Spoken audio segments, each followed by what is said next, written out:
Assalamualaikum warahmatullahi wabarakatuh. Alhamdulillahilladzi nawwir qulubana binuri hidayatika wa binuri ma'rifatika wal yakin. Allahumma adkhilna li jami'il awliya'i was salihin. Asyhadu an la ilaha illallah wahdahu la syarika lah wa asyhadu anna sayyidana wa nabiyyana Muhammadan abduhu wa rasuluh alladzi la nabiyya ba'da wa ba'da tahiyyah. Subhanaka la ilma lana illa ma 'allamtana innaka antas samiul alim. Ilahi anta maksudi wa ridaka matlubi a'tini mahabbataka wa ma'rifatak amma ba'du. Ayyuhal hadirun wal hadirat yang dirahmati Allah subhanahu wa ta'ala, alhamdulillah, segala puji dan rasa syukur kita panjatkan kehadirat Allah subhanahu wa ta'ala. Sampai pada detik ini Allah masih memberikan daya getar hidupnya kepada kita semuanya, yang itu senantiasa kita rasakan dan kita nikmati. Bahkan hidup yang ada pada diri kita itu hakikatnya adalah hidupnya Allah subhanahu wa ta'ala, yang kemudian dia turun ke alam sirnya manusia, dan sir itu juga ada pada diri manusia, yakni alamnya ada dan kita rasakan. Kemudian dia menghidupi yang namanya nyawa, dan nyawa itu ada pada diri kita. Sebab seandainya tidak ada nyawa, maka kita pun tidak akan bisa bernapas, karena nyawa itu adalah hakikat Muhammad. Kemudian nyawa itulah yang menghidupi hati. Kemudian hati itulah yang menghidupi jasad. Ini semuanya adalah bersifat ruh. Makanya ruh itu adalah universalnya, atau bahasa universalnya yaitu adalah ruh. Dan ini bisa naik, bisa turun pada diri kita. Demikian juga asal usulnya, kalau dulu dia adalah turun, yakni jalan tanazzul. Kemudian kewajiban kita sekarang yaitu adalah bagaimana bisa naik kembali kepada asalnya, atau ke tempat yang tinggi, maqamam mahmudah, tempat yang tempat yang terpuji. Di mana tempat yang terpuji, yaitu adalah kepada hakikat Muhammad. Kepada hakikat Muhammad, kembali kepada yang maha terpuji, yaitu adalah zat Allah subhanahu wa ta'ala. Itulah kenikmatan yang dituju oleh setiap hamba. Kalau sudah sampai kepada zat Allah subhanahu wa ta'ala yang wajibal wujud, maka tidak ada lagi yang dicari oleh manusia, karena itu adalah puncak penyampaian seorang hamba, yakni kepada Allah subhanahu wa ta'ala, yakni kepada zat yang punya nama, yang punya sifat, dan yang punya perbuatan pada segala sesuatu. Hadirin wal hadirat yang dirahmati Allah subhanahu wa ta'ala, karenanya tidak dipisahkan salawat dan salam ataupun syahadat tauhid dengan syahadat rasul, tidak bisa dipisahkan, karena itu adalah antara zat dan sifat. Demikian juga Adam pada diri kita, namun Adam ada waktunya, ya, ada kontraknya di hadapan Allah subhanahu wa ta'ala. Ketika sifat Adam itu sudah tidak ada, maka hakikat Muhammad tetap ada, ya. Dan zat adalah langgeng yaitu adalah yang dinyatakan oleh sifat Muhammad itu tadi. Ya. Namun sifat Adam dia penuh dengan keterbatasan. Ya, yang disebut dikenal yaitu adalah dengan bahasa umur. Apabila umur sudah tidak ada, habis kontraknya antara ruh dengan jasad, maka jasad pun meninggalkan kita. Apa ruh pun meninggalkan kita.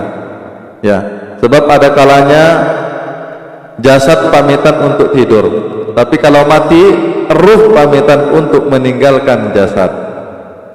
Nah, hadirin yang dirahmati Allah Subhanahu wa taala, kalau jasad yang pamitan untuk istirahat yaitu tidur, maka itu kata Nabi bahwasanya tidur itu adalah perumpamaan mati. Cuma perbedaannya dia jasad yang tak mampu, yakni mau istirahat.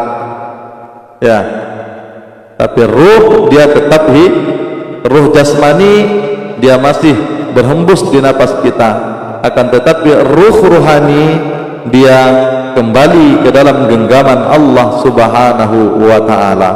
Makanya kalau paham para bapak dan bunda sekalian tentang mekanisme tidur, yaitu ya sebetulnya sudah mulai paham dengan makna kehidupan. Hadirin wal hadirat yang dirahmati Allah Subhanahu wa taala.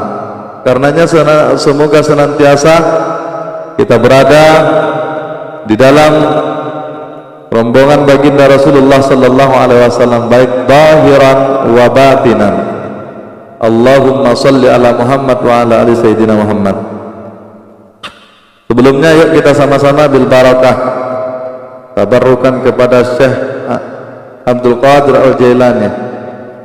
Bil barakah wal karamah Abdul Qadir waliullah bisyafaat Nabi Muhammad biidznillah waridallah bil barakah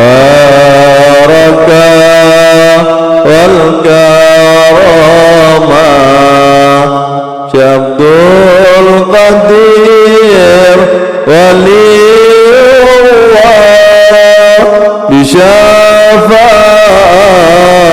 Nabi Muhammad biidznillah waridallah ridallah ta'ala ala barsyafa nabiyina Muhammadin sallallahu alaihi wasallam wa ala alihi wa ashabihi wa aswajihi wa dhurriyyati wa ahli baiti minal anbiya wal mursalin wal malaikatil muqarrabin wal a'immatil mujtahidin min barakatihim wa anwarihim wa asrarihim wa ulumihim fid din wad dunya wal akhiratil fatihah. A'udzu billahi minasy syaithanir rajim. Bismillahirrahmanirrahim. Alhamdulillahi rabbil alamin arrahmanir rahim maliki yaumiddin iyyaka na'budu wa iyyaka nasta'in ihdinas siratal mustaqim siratal ladzina an'amta 'alaihim ghairil maghdubi 'alaihim waladdallin amin. Allahumma khususan ila Sultan al-Awliya Syamsul Qadir al-Jalani wa khususan masyarakat Sekandar Rasulullah wa Rasulullah Bustami Hujjat Islam wa min Ibn Muhammad bin Muhammad wa khususan ila wa khususan Jalan Baghdad wa khususan ila khususan ila جميع الأولياء من مشارق الأرض إلى مغاربها وبحرها وخصوصا إلى صلاة القدر والتقدر ونصبا وخصوصا إلى روح صندا وخصوصا إلى روح ذو القرنين وخصوصا إلى كرم ثم وخصوصا إلى كبد الكان وخصوصا إلى كاسان وخصوصا إلى كجوبر ثم وخصوصا إلى أسر وخصوصا إلى khususan ila dan surat khususan ila seluruh guru-guru kita semuanya yang telah mendidik kita, yang telah memberikan ilmu kepada kita semuanya, sekecil apapun dan sebesar apapun, ya. Kemudian bapak ibu kita, abaina wa ummahatina wa ajdadina, kakek nenek moyang kita, wa jaddatina, paman-paman kita semuanya, sanak famili kita yang telah mendahului kita semuanya, dengan keberkahannya Syekh Abdul Qadir Al-Jailani, dengan syafaat baginda Rasulullah sallallahu alaihi wasallam, dengan ridha-Nya Allah Subhanahu wa taala. Bi barakatil Fatihah. A'udzu billahi minasy syaithanir rajim. Bismillahirrahmanirrahim. Alhamdulillahi rabbil alamin arrahmanir rahim maliki yaumiddin. Iyyaka na'budu wa iyyaka nasta'in ihdinas siratal mustaqim. Siratal ladzina an'amta 'alaihim ghairil maghdubi 'alaihim waladdallin.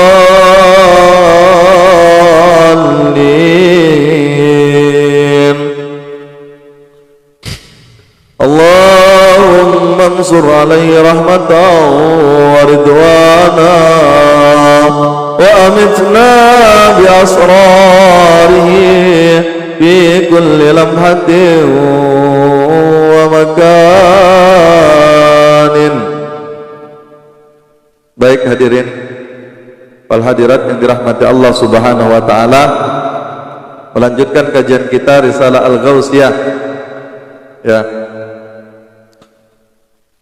Risalah Al-Ghausiyah, dahulu kita sudah selesai muqaddimah, maka kita masuk kepada sub topiknya, yaitu dalam item yang pertama kita baca Bismillahirrahmanirrahim. Qala Allah Ta'ala ya Ghausul A'dham. Ini seperti yang saya ceritakan malam tadi, bahwasanya Allah Subhanahu wa taala berkata, ya Ghausul A'dham, wahai penolong yang agung, ya. Qultu labbaika ya Rabbal Ghaus. Nah, kemudian aku menjawab, aku mendengar panggilanmu wahai Tuhan si penolong, ya. Jadi Syekh Abdul Qadir Al-Jailani mengatakan,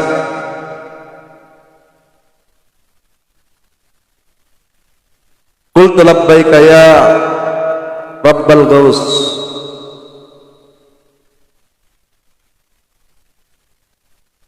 Aku mendengar panggilanmu, kata Allah Subhanahu wa taala,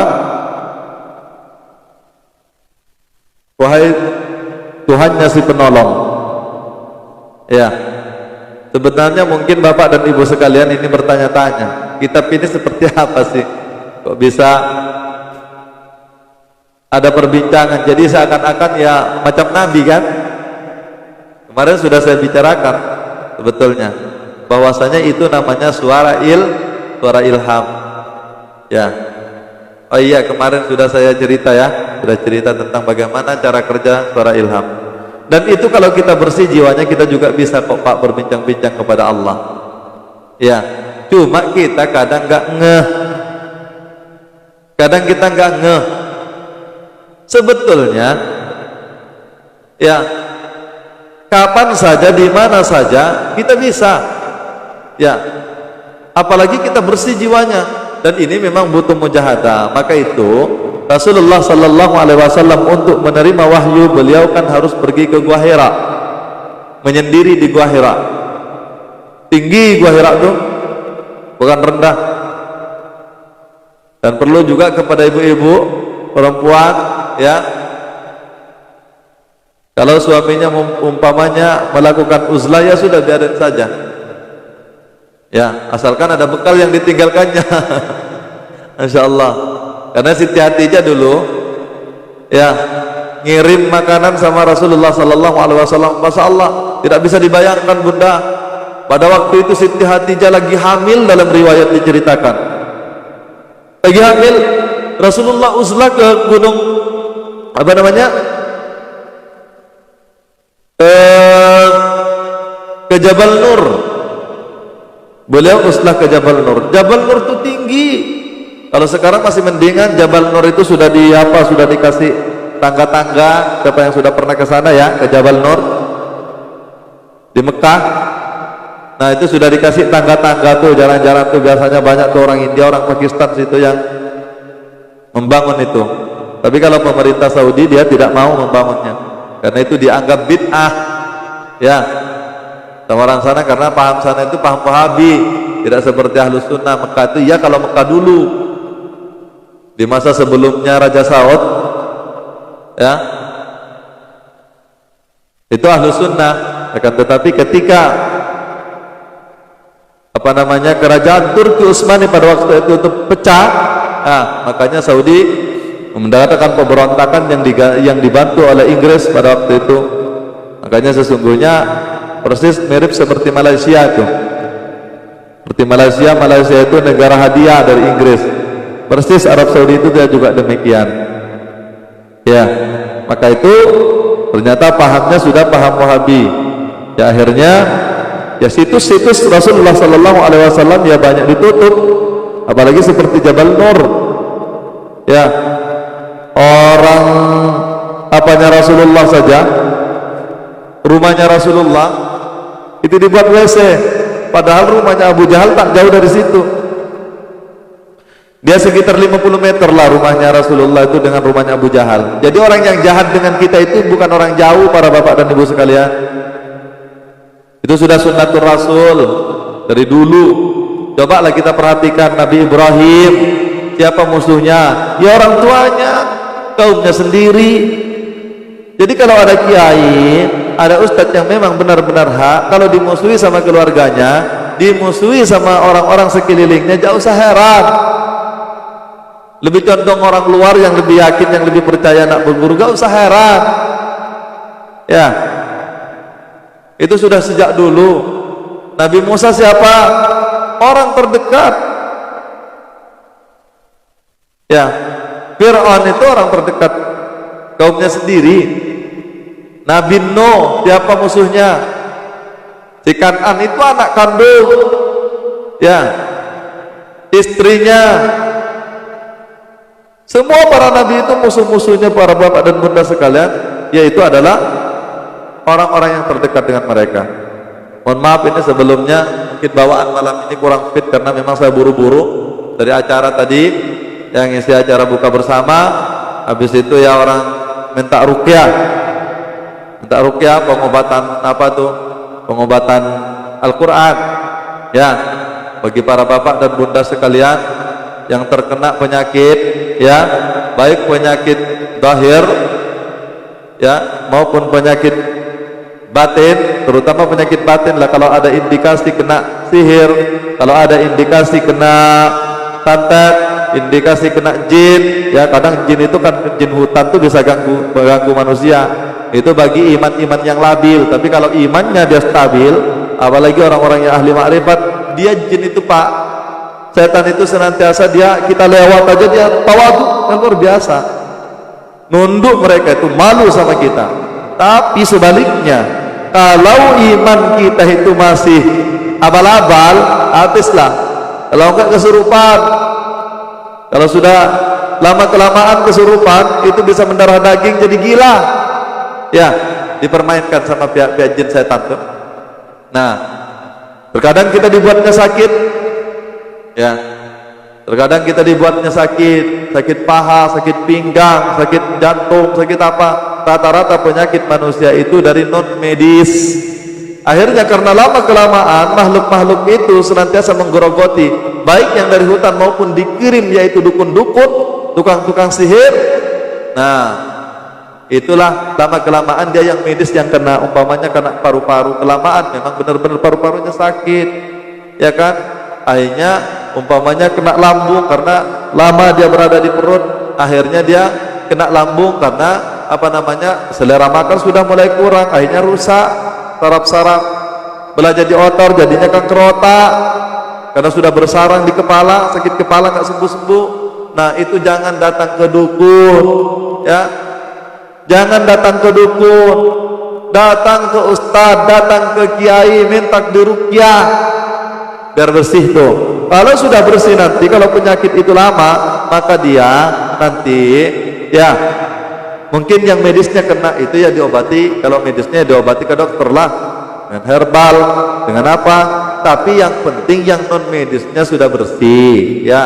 Kalau sudah bersih, kalau tidak diobati ke dokter, nanti balik lagi dia, karena non medisnya belum selesai, nanti sakit lagi, terang balik. Makanya sebetulnya para bapak dan bunda, kalau orang kaji ya jalan tarikat hakikat ma'rifatnya, mereka malu. Iya, mereka malu. Allah mempunyai kewajiban melindungi jasad manusia. Tengoklah kata Nabi ya, bahwasanya bagaimana ya Rasul, aku berdoa kepadamu, bertawassul kepadamu sementara engkau sudah mati. Ketika Rasulullah SAW mengatakan bahwasanya sama saja aku hidup dengan mati, sama saja katanya. Bagaimana sementara jasadmu sudah hancur? Apa kata Nabi? Masya Allah, Allah mengharamkan ya ulat tanah memakan daripada jasadnya para nabi. Jadi para nabi itu tidak mati, para bunda dan sekalian. Demikian juga pewaris-pewaris para nabi, yaitu dijaga jasadnya, walaupun dia berada di kubangan tanah di dalam kuburan, jasadnya dia tidak akan hancur. Kalau orang nggak usah hakikat ma'rifatnya, tarikat saja jalan, haram tanah menghimpitnya, haram ulat memakannya, walaupun 300 tahun, 400 tahun tetap utuh dia. Nanti sampai pada pelajaran kematian ya. Cuma ini tidak bisa dibilang di umum ya. Jalan-jalan kematian ini nggak bisa dibilang di umum. Itu ada sifat-sifat rahasia yang tidak bisa dibuka di umum. Itu sifatnya rahasia ya, face to face lah, pribadi. Hadirin dan hadirat yang dirahmati Allah subhanahu. Dijaga jasad kita itu, dijaga. Yang di dunia juga bagian. Jangankan jin setan yang akan mengganggu tubuh kita ya, apalagi orang yang sudah dimuliakan, hancur mereka. Nggak usah jin setan, manusia ya, manusia yang berbuat umpamanya nih, saya atau para bapak dan bunda sekalian, disakiti hatinya, hancur orang itu nanti, kualat. Kenapa? Makanya yang paling penting yaitu bagaimana kita menggapai cintanya Allah subhanahu wa ta'ala. Kalau Allah sudah cinta kepada kita, maka dia tidak akan terima kalau kekasihnya ada yang mengganggu. Paham? Jin, dukun mau mencoba untuk menyerangnya, hancur dia, hancur. Manusia celaka. Makanya jangan berani-berani sama ulama ya. Mana tahu ulama itu ulama yang ahli hakikat ya, yang punya amalan mapan, walaupun bukan ahli hakikat, syariatnya saja punya amalan mapan. Dia orangnya sabar, syukur, orangnya senantiasa masya Allah punya amalan istiqomah yang membuat Allah cinta kepadanya. Jangan main-main dengan orang seperti itu. Dia tidak harus orang ulama sih sebetulnya. Ulama yang dimaksud itu, kata ulama ahli hakikat, yaitu ulama yang sesungguhnya, ulama yang ahli Allah. Paham? Kalau ulama yang ahli syariat, ahli fikih, itu ulama ahli dongeng. Tengok Gus Dur tuh, pinter dongeng, nulis lan mocok. Cuma pinter dongeng, nulis dan membak. Tembe burine bakal sengsara, tembe burine bakal sengsara.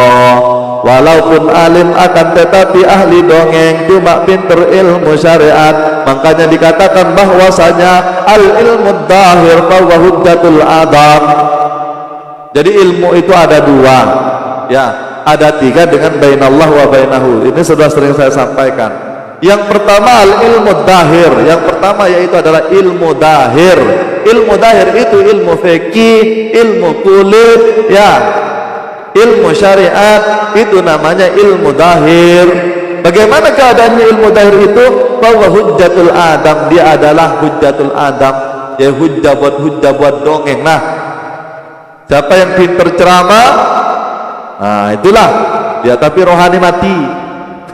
Rohaninya dia nggak kenal kepada Allah subhanahu wa ta'ala dan Rasulnya. Kenalnya cuma mendengar namanya Muhammad bin Abdullah. Kapan kita menyaksikan? Kalau yang disaksikan itu adalah Muhammad bin Abdullah, kapan kita bertemu Nabi? Coba.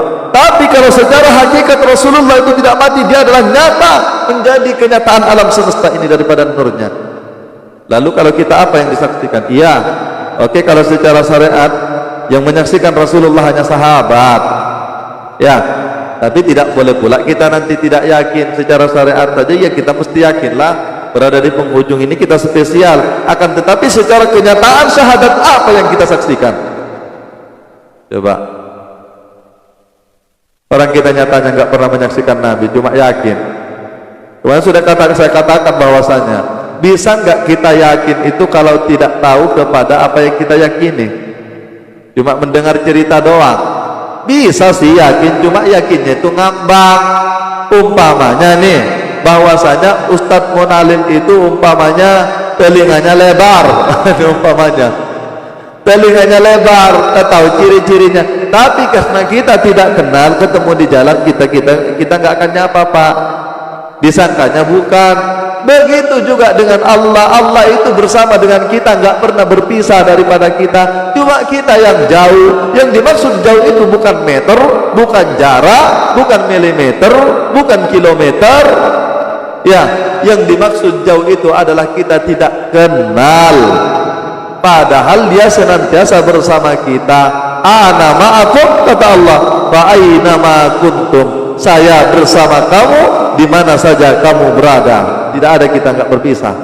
Mau di pendosa dia tetap Allah bersamanya. Akan tetapi yang pendosa itu Allah tidak bersama dengan keridaannya, tapi Allah bersama dengan kemurkaannya.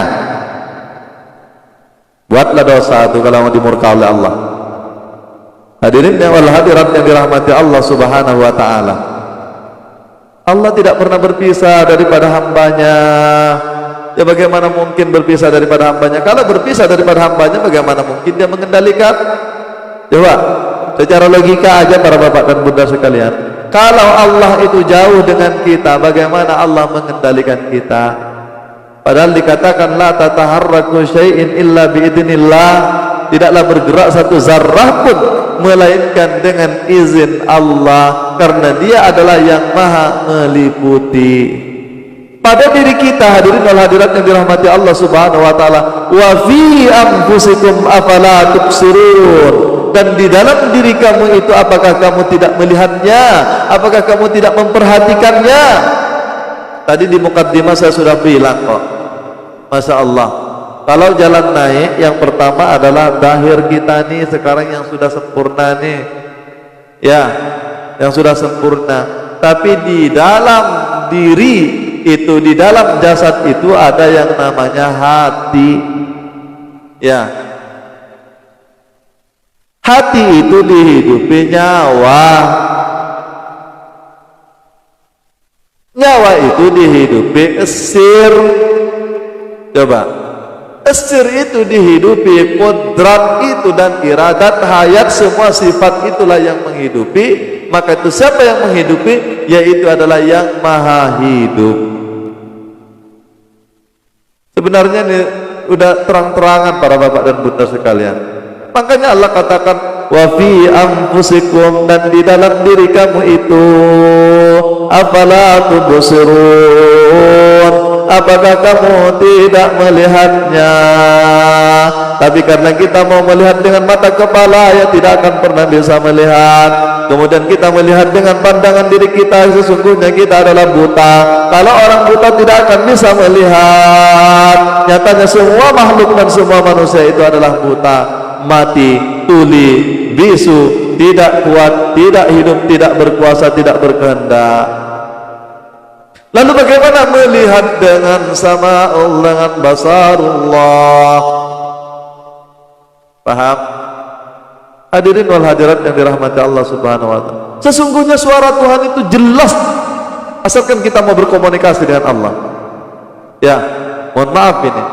Ya, mungkin yang belum sampai ke situ bapak-bapak, ibu-ibu, ya, yang belum sampai ke situ mungkin pening nih. Mungkin Pak Ustadz nih sesat ini, masa bisa ngomong sama Allah? Kalau dianya dekat para bapak dan ibu sekalian, tidak jauh, ya, masa kita nggak bisa ngomong sih kepada Allah? Ya, kalau dianya dekat. Cuma bahasanya itu ya kalau didahirkan, ya silakan saja didahirkan. Akan tetapi suaranya itu adalah bahasa rahasia. Apa maksudnya rahasia itu? Yaitu adalah kita itu berbicara, yaitu adalah di alamul qudrah. Paham? Di alamul qudrah. Itu istikharah kan? Kalau orang saja Pak, makanya kita tuh nggak usah jauh-jauh sih sebetulnya kita bertanya kalau kita paham diri kita. Ya tapi kalau nggak paham ya tanya sama kiai lah, tanya sama ustadz lah, ya kan? Karena dia yang nyambung. Kalau kita belum nyambung ya tanya sama yang nyambung. Makanya disitulah butuhnya kita itu bertawassul kepada Syekh Abdul Qadir Jailani. Walaupun kita nyambung, namun nyambungnya kita itu tidak sama seperti wali, apalagi Syekh Abdul Qadir Jailani. Jadi bukan kita mengagungkan makhluk di situ. Hakikat Syekh Abdul Qadir Jailani itu siapa? Itu loh. Hakikat Rasulullah itu siapa? Hakikat wali itu siapa? Ini yang paling penting. Bukan di situ, bukan mengagungkan makhluk. Tapi kalau orang nggak ngerti ini mengagungkan Syekh Abdul Qadir Jailani, ini disangkanya mengagungkan makhluk. Bukan dia Tuhan. Dia itulah haula wala quwata illa billah. Akan tetapi sifat zat Tuhan itu yaitu adalah sangat terang nurnya kepada beliau. Makanya kita butuh bantuan-bantuannya. Paham? Sama seperti Rasulullah, sallallahu alaihi wasallam. Ngapain kalau kita secara logika, kalau kita nak diukur dengan secara logika, kenapa enggak langsung aja kepada Allah? Karena ada para bapak dan ibu sekalian orang yang mengatakan, ya langsung aja lah kepada Allah. Semua itu ada rentetan, semua itu ada semua itu ada sambungan. Ya memang semuanya tidak ada, semuanya itu yaitu adalah langsung kepada Allah. Ya. Apakah ibu itu umpamanya beli barang, atau ibu itu umpamanya dari orang tua? Siapa hakikatnya orang tua itu? Coba. Siapa hakikatnya orang tua itu? Makanya nanti akan sampai hikmahnya Syekh Abdul Qadir Jailani, atau ada perkataan, oh siapakah orang yang dicintai oleh Allah? Katanya dia bertanya kepada Allah. Kemudian Allah menjawab, orang yang dicintai Allah yaitu adalah orang yang mengabaikan anaknya dan mengabaikan orang tuanya. Ini sesat kan seakan-akan. Ini seakan-akan kalau kita nggak paham, ini seakan-akan bertentangan dengan ayat-ayat yang memerintahkan untuk tawadhu kepada orang tua. Ya. Faqadara rabbuka alla ta'budu umpamanya illa iya wa bil walidaini ihsana. Dan banyak sekali ayat-ayat yang lain yang memerintahkan untuk bertawadhu, untuk berbakti kepada kedua orang tua. Kalau tidak paham, tapi kalau paham, dia justru dia tawadhu kepada orang tua, karena hakikat orang tua itu yaitu adalah wali. Paham? Makanya sampai pada bahasa syariat, orang tua itu kan disebut wali kan. Dulu kita sekolah kan, walinya siapa? Kan bapak kita, ibu kita, wali. Kalau wali itu wakil Tuhan di bumi, yaitu adalah kedua orang tua. Mati kan kalau kita waktu itu lahir kemudian ditinggal begitu saja. Jelas wali. Dan perbedaan antara wali yang dimaksud yaitu adalah walinya Allah, para ulama salihin, dengan kewalian orang tua. Kalau kewalian orang tua itu sudah kewalian permanen. Ya. Baik orang tua kita itu jahat maupun tidak, tetap dia posisinya adalah wali. Karena itu adalah namanya, kalau kata orang Malaysia itu, yaitu adalah wali semula jadi. Paham? Jadi tidak ada alasan kita tidak berbakti kepada kedua orang tua itu. Tidak ada alasan. Karena dia adalah walinya Allah. Jelas kan? Wakil Tuhan di bumi. Dia yang membesarkan kita. Kalau wakil Tuhan berarti bukan dia hakikatnya, ya wakil itulah yang mewakili itu, yang mewakilkan itulah. Hakikatnya kita mengabdi kepada kedua orang tua itu. Karena dia adalah wakil. Demikian juga kepada para wali, kita tunduk kepada para wali itu, kita minta berkah kepada para wali itu, minta doa kepada para wali itu, karena hakikatnya bukan dia akan, tetapi yang mewalikan itulah hakikatnya. Paham? Makanya jangan pula nanti yang sudah ikut kajian ini berani pula sama kedua orang tua.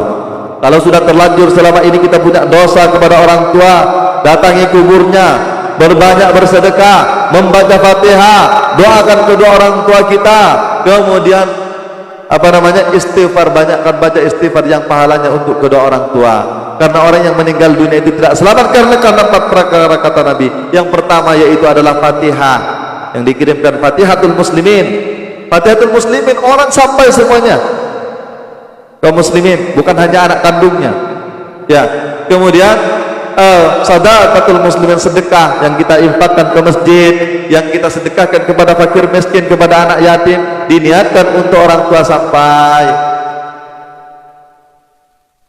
Sadaqatul muslimin, doaul muslimin, dan doanya, maka itu diajari oleh Rasulullah sallallahu alaihi wasallam.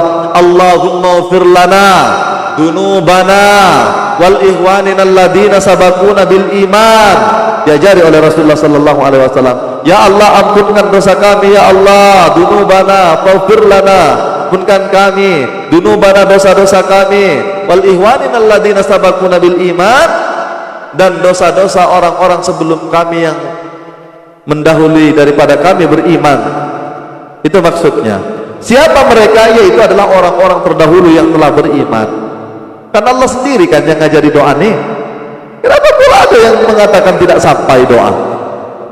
Hadirin wal hadirin, apalagi kembali kepada hakikat, yaitu adalah innamal mu'minuna ikhwah. Orang-orang yang beriman itu adalah satu. Kalau satu bagaimana tak sampai? Hadirin wal hadirat yang dirahmati Allah subhanahu wa ta'ala. Jadi gak usahlah ikut-ikut kepercayaan ini bid'ah. Kalau memang bid'ah, kita ikut Bapak dan Ibu sekalian. Kalau memang bid'ah yang sesat, ya kita ikut. Siapa sih yang mau bid'ah? Tak ada yang mau bid'ah itu. Cuma perkaranya apakah benar itu bid'ah atau tidak, itu masalahnya. Ya, hadirin wal hadirat yang dirahmati Allah subhanahu wa ta'ala. Ini tidak gara-gara menghafal hadis inna asdaqal hadis kitabullah fa innal hadi Muhammadin sallallahu alaihi wasallam, kullu muhdatsatun bid'ah, kullu bid'atun dalalah, kullu dalalatun finnar. Dengan hadis itu dicari-cari orang yang mana yang tak sesuai dengan hadis ini. Ya itulah kalau ilmu dongengnya begitu. Ya kan? Enggak tahu hakikat itu. Subhanallah. Sebaik-baik perkataan, kata Nabi, sebaik-baik perkataan, kullu sebaik-baik perkataan yaitu adalah kalamullah. Fa innal hadi Muhammad sallallahu alaihi wasallam, dan sebaik-baik petunjuk yaitu adalah petunjuk Nabi Muhammad. Ya. Kullu muhdatsatun bid'ah, seluruh yang bid'ah. Bid'ah itu apa sih? Bid'ah itu adalah sesuatu yang tidak pernah dibuat oleh Rasulullah sallallahu alaihi wasallam.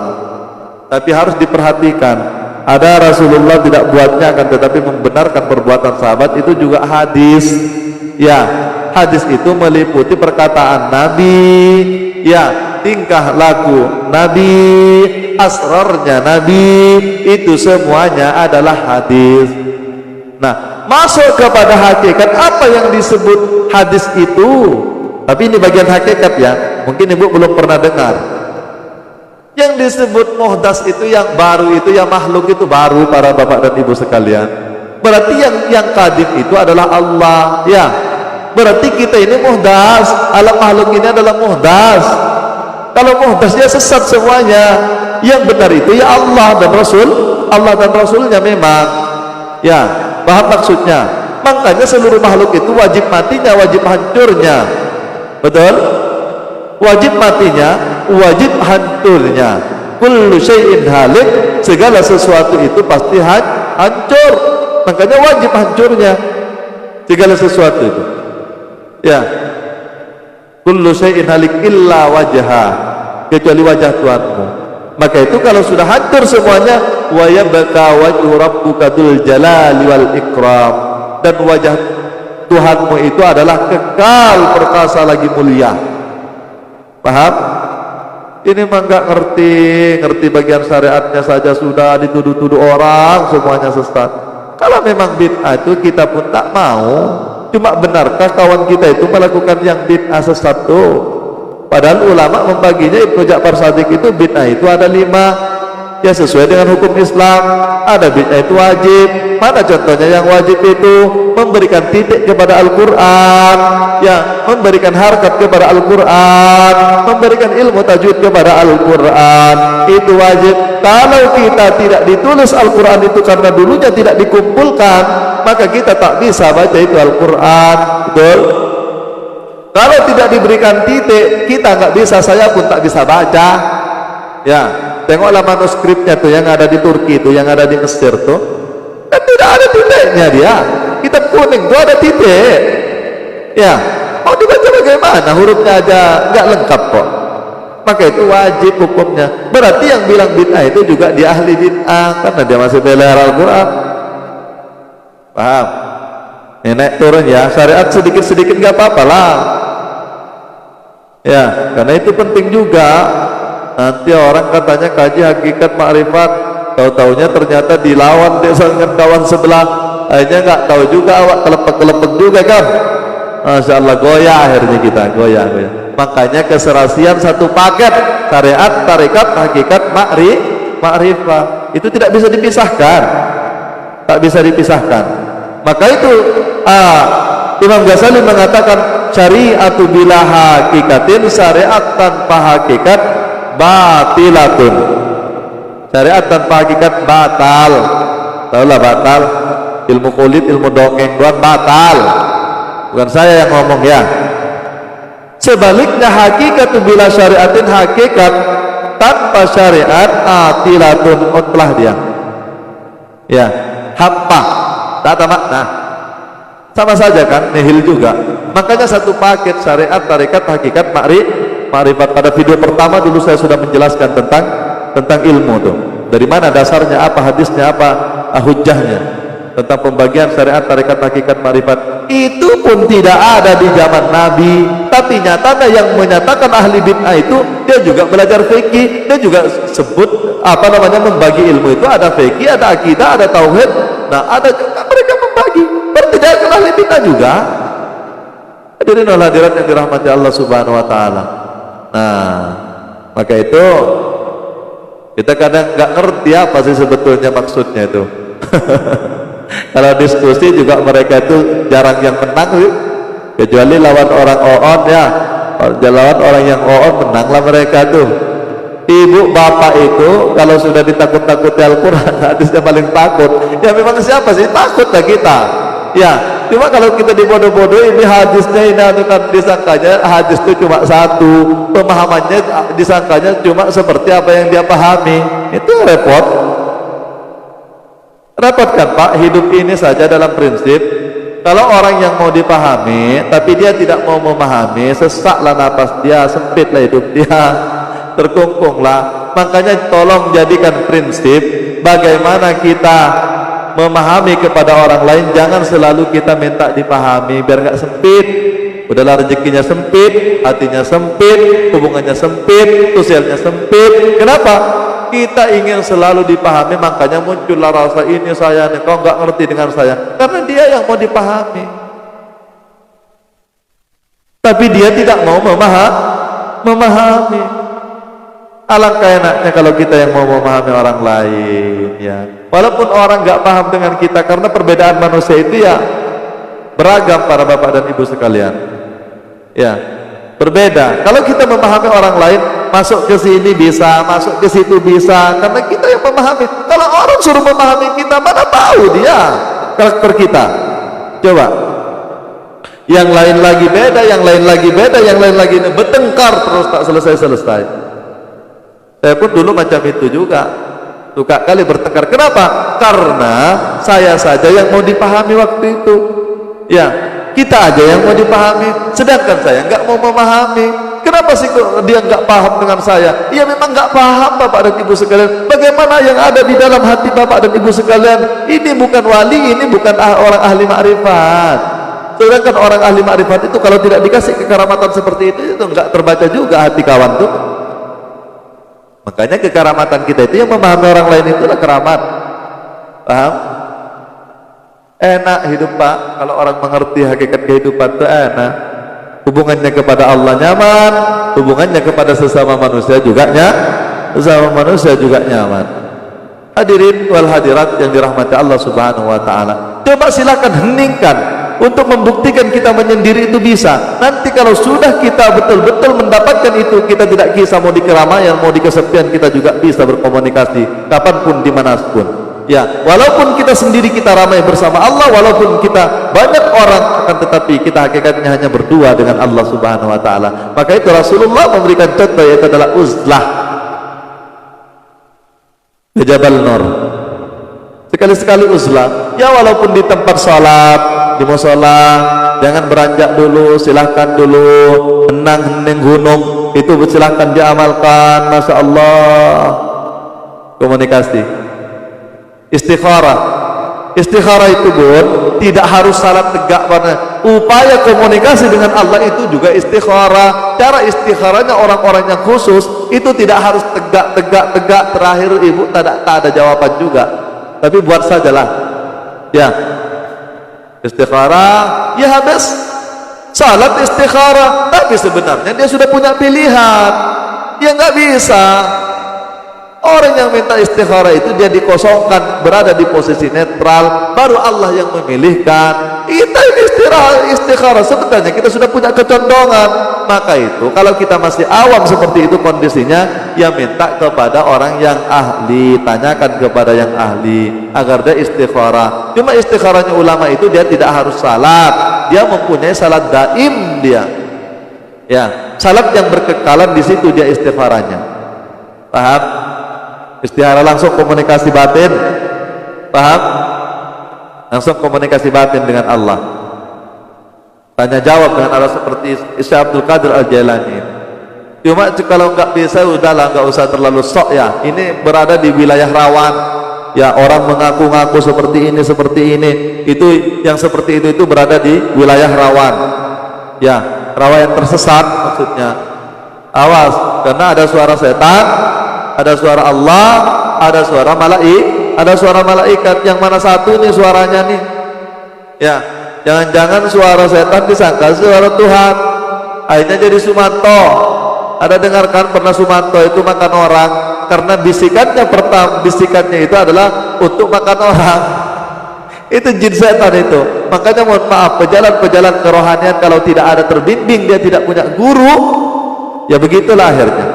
Ya, dia umpamanya dia uzlah sendiri, dia menyendiri, dia bertapa dia sendiri, dia tak ada guru, dia tak ada yang nyuruh, buat dia sendiri. Akhirnya itulah akhirnya dibisiki oleh setan-setan. Terkadang dia menampakkan syekh berjubah, tapi perintahnya hancur.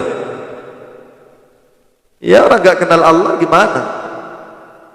Syekh Abdul Qadir Al-Jailani dalam kitab manaqibnya, hadirin wal hadirat yang dirahmati Allah Subhanahu wa taala, pernah seketika berjalan beserta murid-muridnya nih, berjalan beserta murid-muridnya. Nah, tak lama kemudian ada seorang syekh seperti resih, berjubah putih, orangnya masya Allah diliputi cahaya, ya, diliputi cahaya, berada dari apa nih? Semakin dari jauh mendekat ke kita. Ya, akhirnya setelah berada di perkenan, diam dia di sini nih, apa namanya, di depannya tuh, di atas. Habis sudah mulai dekat, kemudian ngomong kepada Syekh Abdul Qadir Jailani, wahai Abdul Qadir, karena ketinggian kewalianmu, karena kedalaman ilmumu, karena ketinggian pangkatmu di hadapan manusia maupun di hadapanku, katanya, maka telah aku halalkan yang haram bagimu, telah aku haramkan yang halal bagimu. Coba. Kemudian oleh Syekh Abdul Qadir Al-Jailani diambil terompanya, kemudian dilempar itu syekh yang berupa cahaya itu, hilang dia. Coba kalau kita didatangi seperti itu, kalau orang awam didatangi seperti itu, ya, sebab ada ceritanya. Ini mohon maaf, santai aja dulu. Ya, saya cerita. Saya diceritain ipar saya dulu waktu di Malaysia beliau. Ya, karena ada orang yang suka wiritan. Tapi wiritannya itu bukan lillahi ta'ala dia karena mau ilmu kanuragan, mau cepat kaya, dia mau dapat nomor togel, dia tuh wirid terus tuh. Setiap sholat lama dia, kadang datang ke tempat-tempat sunyi dia di situ. Bukannya uzlah ke situ, dia minta nomor, mau menang judi. Ya, akhirnya dikerjain sama kawan tuh. Dikerjain sama kawan itu, dari jauh dia ngintai dah, dilempari batu. Jatuh di depan dia. Diambilnya sama dia, dilempari lagi 3 sampai 3 kali dilempari. Masya Allah, setelah pulang dari situ cepat-cepat dia beranjak dari situ, bahwasanya dia sudah punya batu, katanya dikasih Allah, karena saya ini pada saat wirid saya dapatkan batu ini.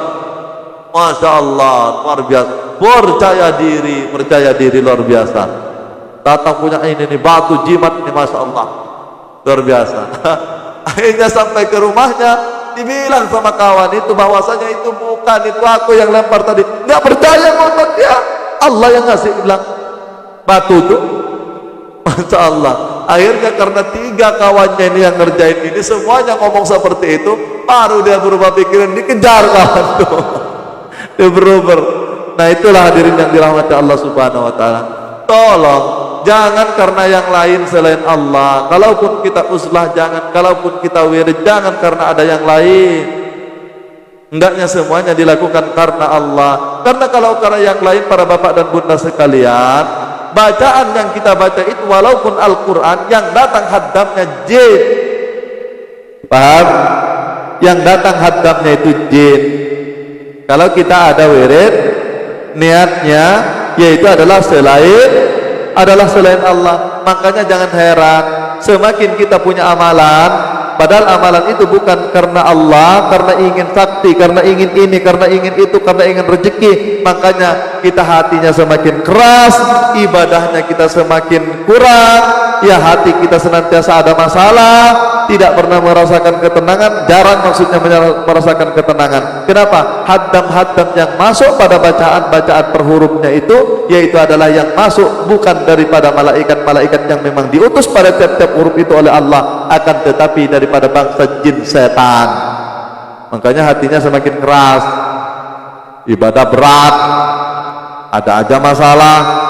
Nah, itu hadirin yang dirahmati Allah Subhanahu wa taala. Hati-hati. Ya, mungkin ada yang sudah sering tergelincir ke situ, tobatlah sekarang tuh. Kembali kepada Allah Subhanahu wa taala. Tobat. Hadirin wal hadirat yang dirahmati Allah Subhanahu wa taala. Karenanya sekali-sekali menghening bagaimana kita bisa berkomunikasi kepada Allah Subhanahu wa taala. Ya, zat yang senantiasa tidak pernah berpisah dengan kita, hendaknya kita senantiasa kapanpun, dimanapun kita bisa berkomunikasi sebagaimana Syekh Abdul Qadir Al-Jailani berkomunikasi kepada Allah Subhanahu wa taala. Cuma namanya itu bukan firman nanti aku Nabi dihukum di penjara, Bapak dan Ibu sekalian. Ada nanti Nabi ditangkap polisi. Ya. Macam yang di Bandung dulu tuh, ada yang di Banten tuh ngaku Nabi, dia tangkap polisi. Seumur hidup barulah ada Nabi yang ditangkap tuh sama polisi, itu hebat kali. Polisi Indonesia itu bisa nangkap Nabi. Makanya hati-hati dalam jalan spiritual. Intinya harus ada pembimbing, harus ada guru yang membimbing biar tidak tersesat. Dan mencari pembimbing juga harus pembimbing yang benar, yang ahli syariat. Kalau cuma dalam spiritual saja kepandaian dia juga rentan tersesat. Ada di sini itu, ya macam orang tua lah, jalan spiritual terus begini begitu, nampak ini, nampak itu, nampak ibani makhluk ini, nampak itu astral dan seterusnya. Terakhir dia apa bilangnya? Rasulullah itu manggil lembah sama aku, dia bilang. Masya Allah, ini jauh ini sudah nih. Jadi Rasulullah katanya nggak manggil lembah sama dia tuh. Ya Allah, ya ini Rasulullah hormat sama dia. Ya Allah Rabbi, ini kadang Pak, kalau orang sudah itu imannya istilahnya apa itu ya digebukin orang loh. Masa Rasulullah itu dipanggilnya apa, manggil lembah sama dia. Hormat sama dia pula. Ya Allah Rabbi, ini sudah melenceng jauh. Makanya hati-hati. Lah ini gurunya yang tersesat, muridnya ikut tersesat lah. Maka itu disitulah, ya kalau saya ini jangan, tidak usah disaikan guru, referensi saja. Bapak dan Bunda sekalian mencari guru yang memang dianggap sudah sempurna, syariat, tarekat, hakikat, ma'rifatnya sempurna. Ya, biar tidak tergelincir, biar tidak tersesat. Ciri-cirinya, lihat syariatnya. Kalau syariatnya bagus, ikuti dia. Ya, lihat syariatnya. Kalau mencari guru itu lihat syariatnya. sering ke masjid ke dia, kuat ke ibadahnya, ilmu zahir dan batinnya, lihat akhlaknya. Kalau sudah bagus semuanya, silakan berguru. Hadirin wal hadirat yang dirahmati Allah Subhanahu wa taala. Kalau sudah terakhir sing penting eling, enggak salat, ya. Kalau enggak ada gerakan dari dalam untuk salat, ya enggak usah salat. Nah, itu sudah. Jangan diikutin macam itu. Tersesat kita, dia aja tersesat, kita nak ikut tersesat pula, ikut supir ya. Hadirin wal hadirat yang dirahmati Allah Subhanahu wa taala. Mohon maaf yang sebesar-besarnya, waktu kita dah habis. Tadi akan lambat memang, tapi sekarang ini juga lewat juga. Ya, jadi pas 1 jam. Mohon maaf yang sebesar-besarnya. Kita baru di masuk ke sub pembahasan. Ya, walaupun penuh dengan kekurangan pertemuan kita pada malam hari ini, mohon kiranya untuk dimaafkan dan mohon ampun kepada Allah Subhanahu wa taala. Mudah-mudahan kita tetap berada dalam lindungan dan ridha-Nya Allah Subhanahu wa taala.